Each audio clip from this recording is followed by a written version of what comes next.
Hola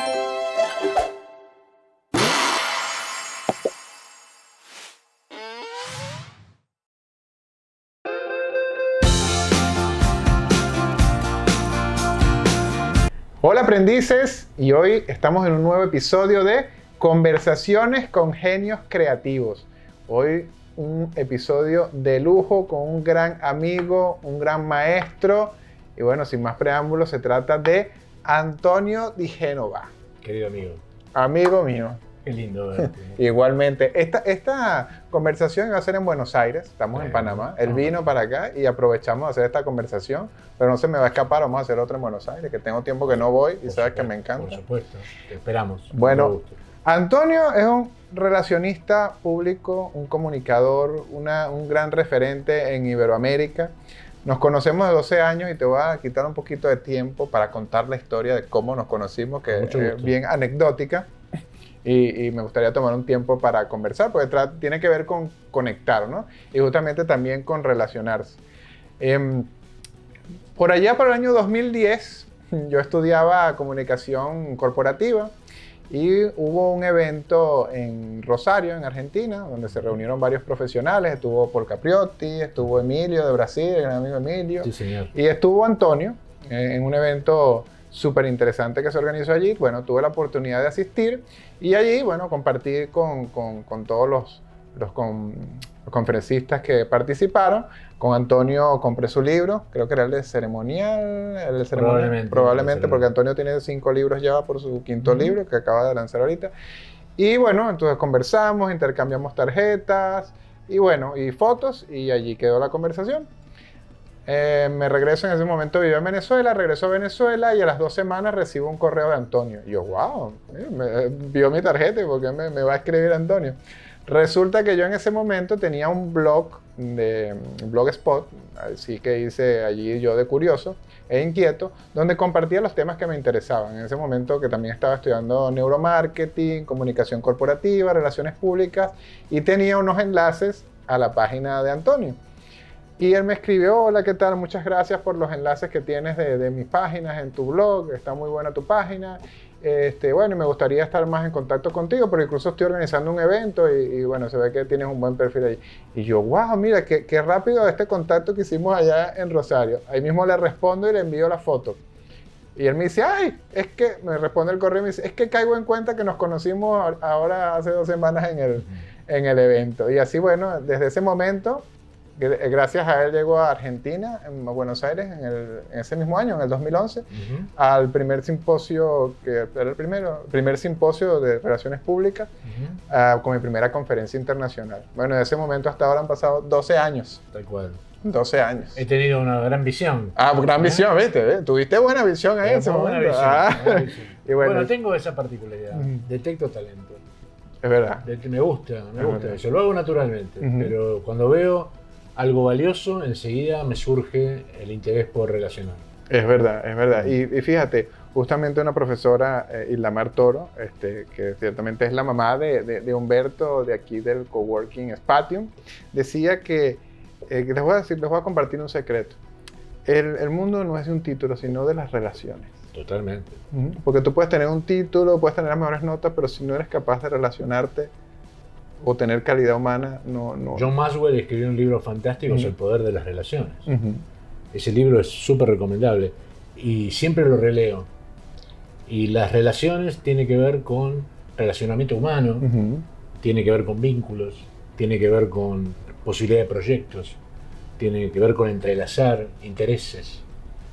Y de eso va la vida, somos humanos, somos sociales, somos gregarios, somos una especie que ha tenido la capacidad de sobrevivir en base a relacionarse, a vincularse. Correcto. A generar sociedad, grupos, redes. Así es. Y eso es lo que te apasiona. Y eso es lo que te apasiona. Por eso nuestras organizaciones tienen que ver con redes.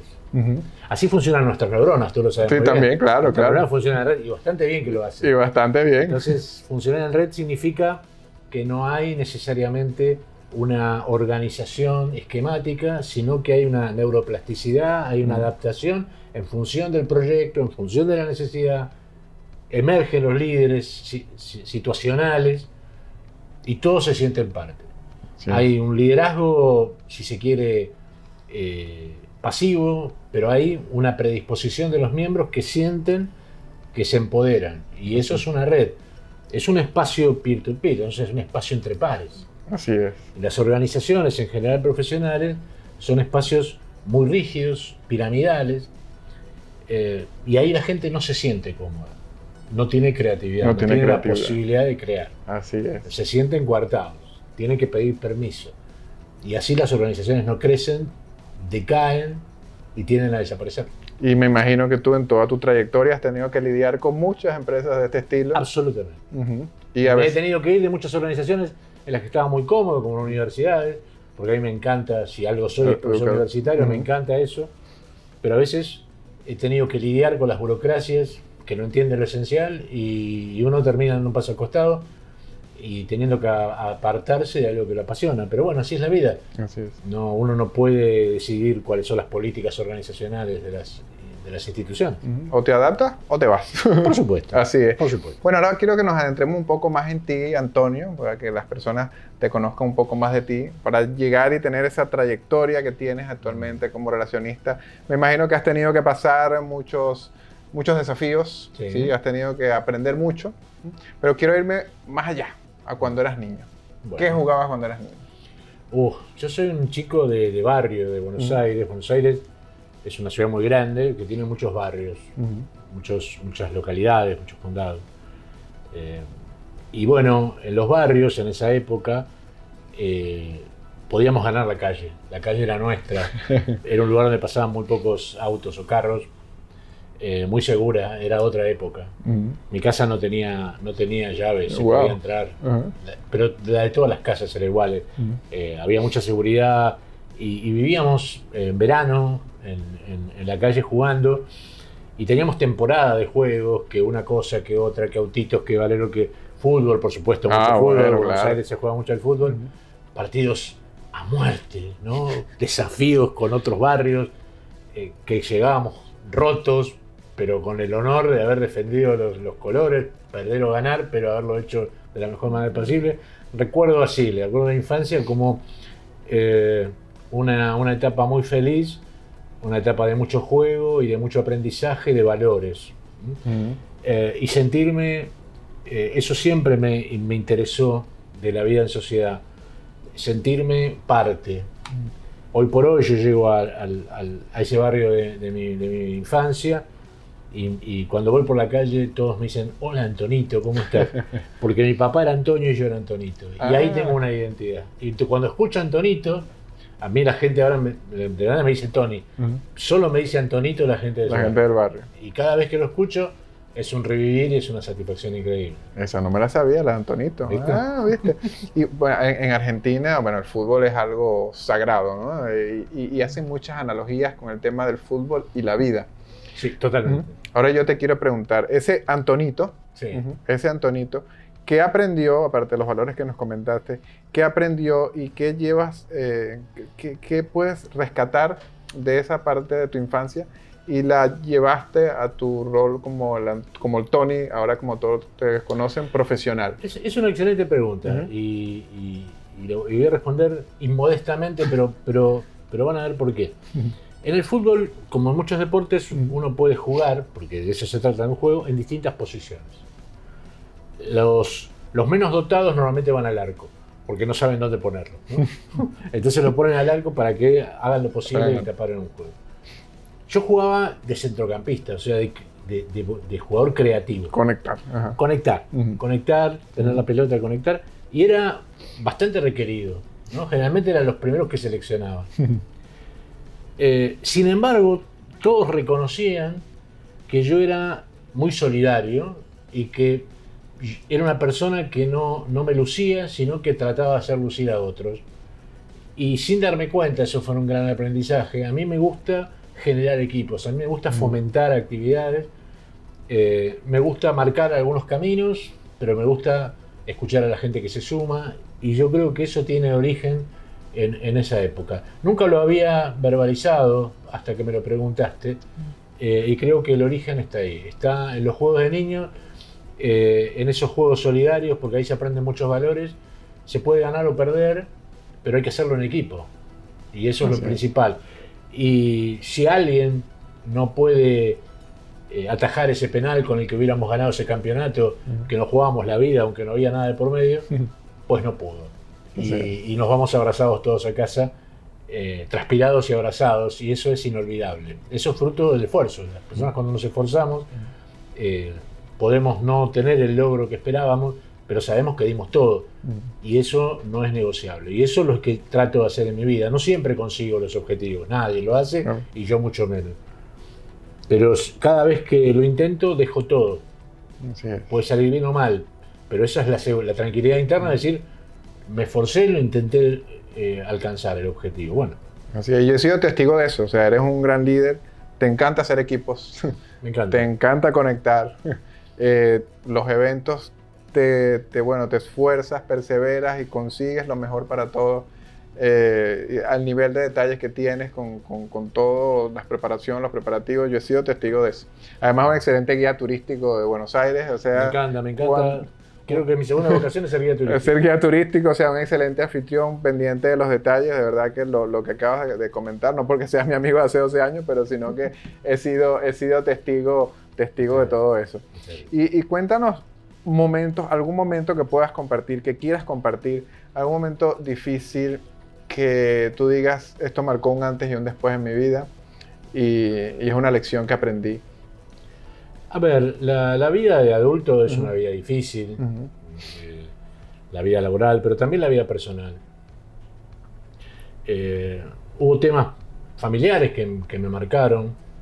Yo soy una persona muy afecta a la familia y a mis hijos, y en algún momento me tocó estar alejado de ellos, y no por mi decisión, y eso fue muy duro, y eso me descolocó, y tuve que trabajar mucho para poder resolverlo y poder encauzar mi energía en temas productivos.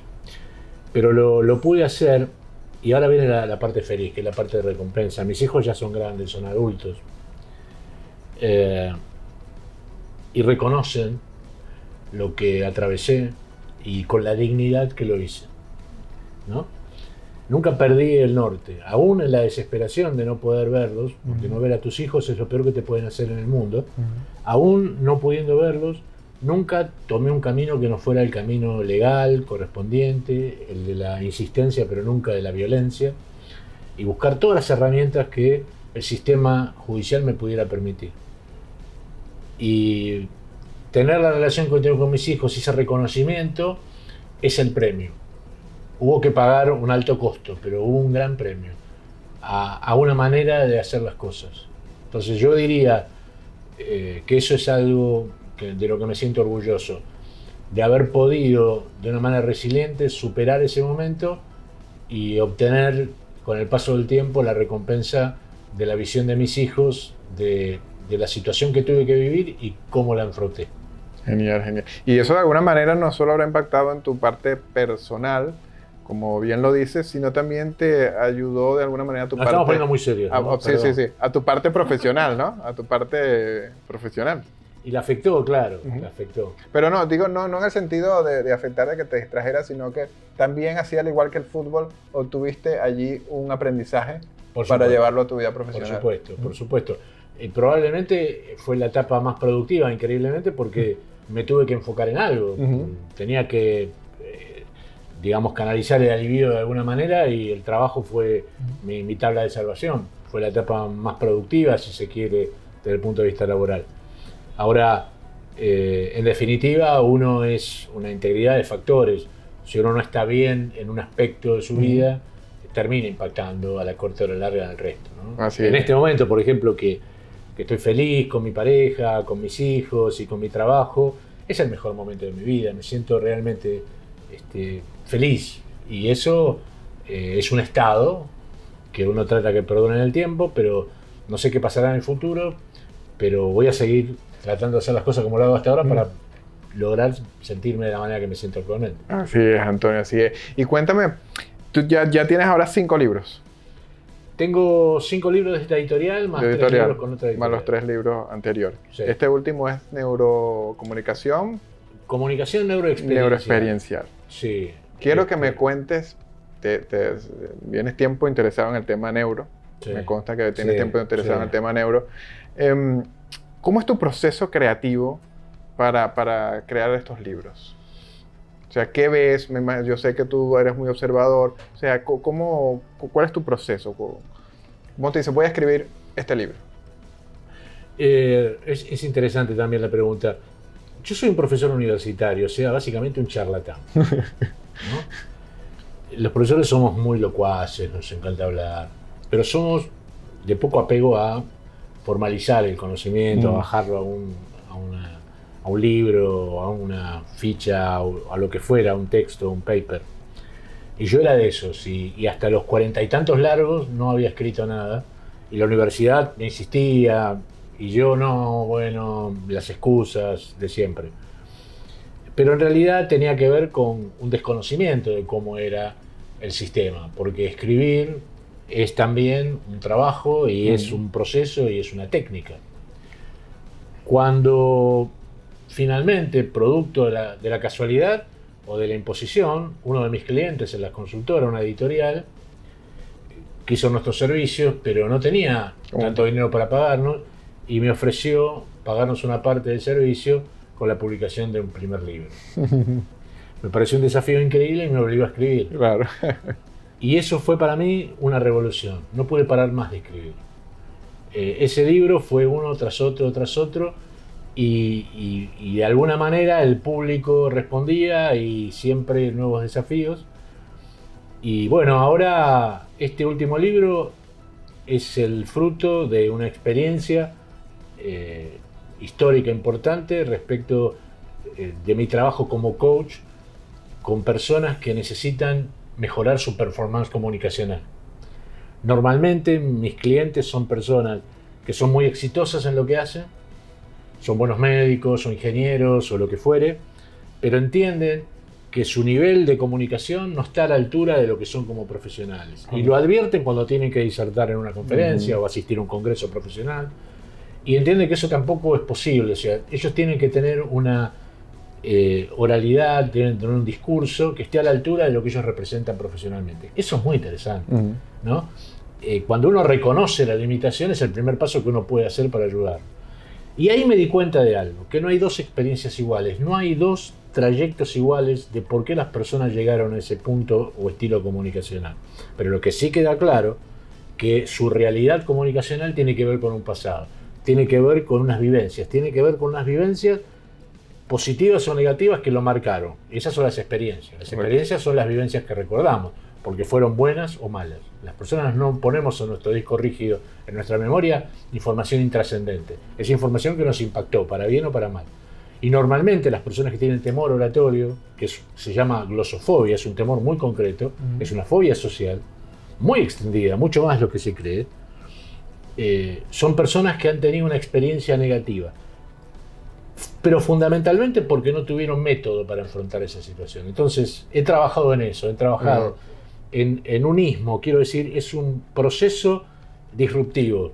No es un proceso clásico en el que uno se instruye a partir de la teoría y lleva a la práctica, sino que de la experiencia buscamos una resolución teórico-técnica práctica que le permita a la persona encontrar las herramientas a su medida. Y a partir de ahí ir mejorando progresivamente, como todo, su estilo comunicacional. Y uno ve los resultados, y es fabuloso, porque a veces estás con médicos que son eminencias, y yo al lado de ellos no soy nadie, y los veo disfrutar como chicos de sus progresos. Y eso es impagable. Es gratificante. Eso es impagable. Totalmente. Antonio, una pregunta complicada que te voy a hacer. No, por favor. Muy complicada. ¿Qué disfrutas más? ¿En tu función de coach, de consultor, de escritor, de organizador de eventos o de profesor? Definitivamente. ¿Cuál disfrutas más? Disfruto todas, pero soy profesor. Uno se da cuenta lo que es cuando te piden en migraciones, te dicen ¿qué es? ¿No? Ajá. Yo siempre pienso, la otra vez puse empresario. Digo, no, es una mentira. Digo, no soy empresario. Hago algunos emprendimientos, pero no soy empresario o emprendedor. Pero uno dice cosas. Pero con lo que realmente me siento identificado es cuando digo soy profesor. Eso es lo que mejor me define. Uno después queda devenido a otras cosas, pero en el fondo soy profesor. ¿Y qué es lo que me gusta de ser profesor? Que tenés que elaborar material, que tenés que exponerte, que tenés que construir junto con los participantes conocimiento, y que es una etapa formativa. Así. Me encanta participar de las etapas formativas de las personas y verlas evolucionar, me encanta, es algo que disfruto enormemente. La semana que viene me encuentro en Buenos Aires con alguien que fue estudiante de los primeros cursos, que es hoy, yo no lo sabía, un extraordinario profesional, que quiere reunirse conmigo, que tiene un recuerdo imborrable y con el que vamos a emprender un proyecto conjunto. Fantástico. Increíble. Es el mejor legado que deja un profesor. Fantástico. No sabes el impacto que tienes hasta que suceden esas cosas. Y a ti mismo, a todos los que estamos hoy aquí, los profesores nos han marcado. Los profesores son los que nos han indicado un camino, los que nos han hecho disfrutar algunas cuestiones. A mí me encanta, por ejemplo, leer cuentos. ¿Y por qué me gusta tanto leer cuentos? Porque ese amor me lo transmitió un profesor en la secundaria cuando yo tenía 13 años, de castellano y de gramática, que era un amante de los cuentos, y ahí me di cuenta en qué consiste un cuento. Porque a veces las personas no reconocen, un cuento no es cualquier cosa, un cuento es una trama directa que va sucediendo, pero por detrás y subrepticiamente hay otro conflicto, que es el verdaderamente interesante, que está siendo de alguna manera anunciado, pero no de manera directa, pero es el que resuelve la ecuación. A mí me encantan los enigmas. Y los cuentos son muy enigmáticos. ¿Y de dónde lo aprendí? De un profesor. De un profesor. Ahorita no sabía eso tampoco. En mi casa no eran literatos. Mi papá era plomero, fontanero, era un hombre de trabajo. Un genio, pero un hombre de trabajo simple. Leía el diario, le encantaba leer todo lo que podía, pero si hubiera podido, seguro hubiera sido un gran profesional, pero en esa época tuvo que trabajar para ayudar en su casa. Bueno. ¿Verdad? Pero no me pudo transmitir ese encanto por los cuentos porque no lo leía, pero sí un profesor. Y ahora te encanta leer, te encanta escribir.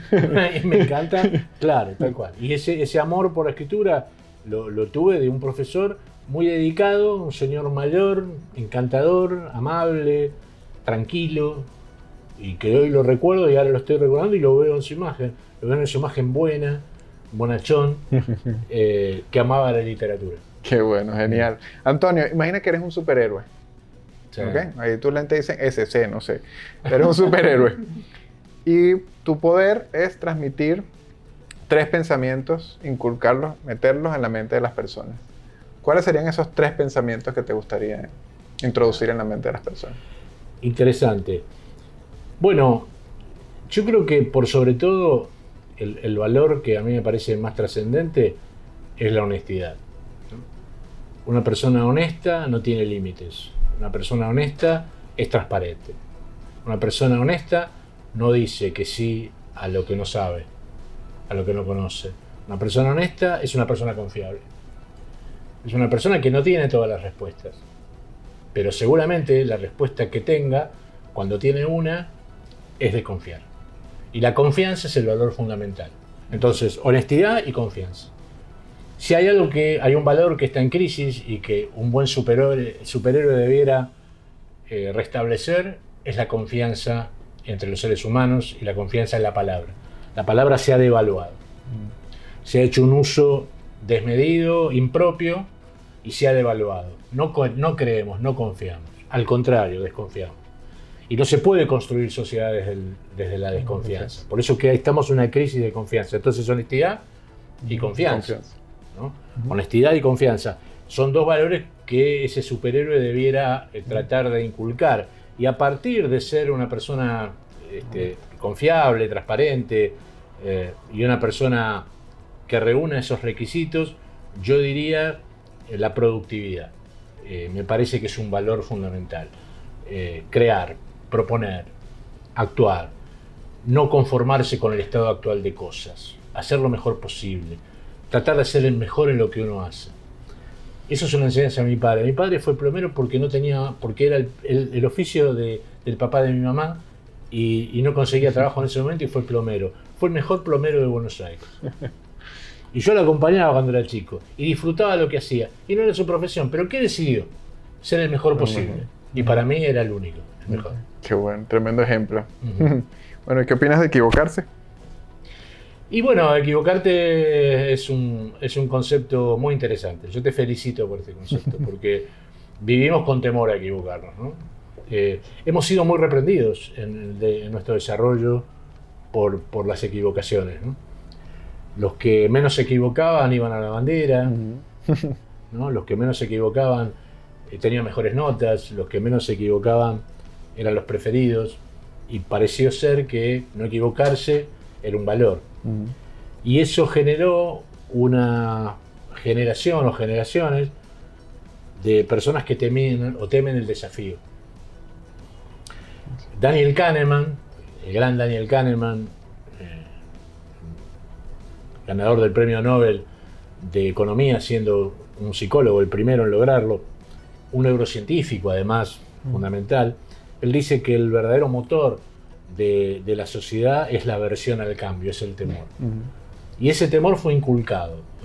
Las personas a veces prefieren quedarse en su estado actual de cosas, en su status quo, en su área de confort, aunque no ganen mucho, pero por lo menos no pierden lo poco que tienen. Pierden la capacidad de ir por más.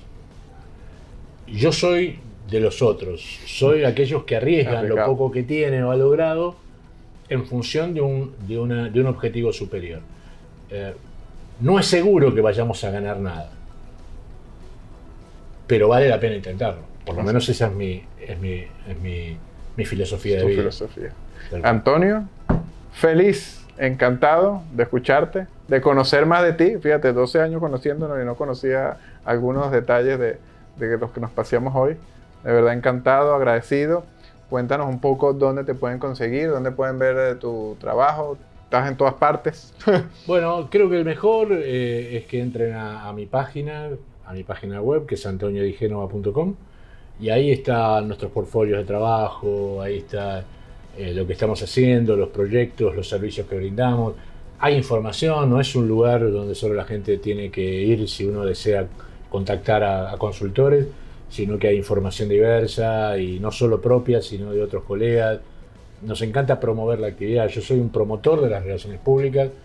Venga de quien venga, algo valioso lo vamos a promover. Así que bueno, ingresen a nuestra página, hay mucha información y cada día vamos creciendo en volumen y en calidad de información que le ofrecemos a las personas que aman la comunicación, que aman las relaciones públicas, porque las relaciones públicas es una profesión vocacional.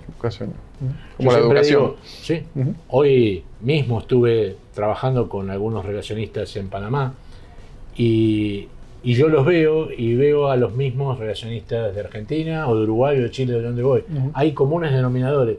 Cambian los acentos, cambian las historias, pero hay un común denominador. Eso es vocación. La vocación.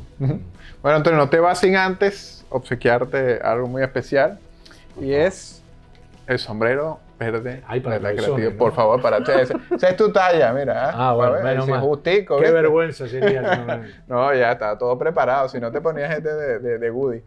Bueno, aprendices, muchísimas gracias. Grandes lecciones de vida nos deja mi gran amigo Antonio. Así que esto es una gran oportunidad también para repensar lo que estamos haciendo con nuestra profesión, con esas cosas que nos conectábamos desde pequeños y cómo eso que nos gustaba jugar lo vemos reflejado hoy. Y si no lo vemos reflejado de alguna manera, pensemos y conectémonos con ese niño interior. Así que los espero en un próximo episodio de Conversaciones con Genios Creativos. Hasta la próxima.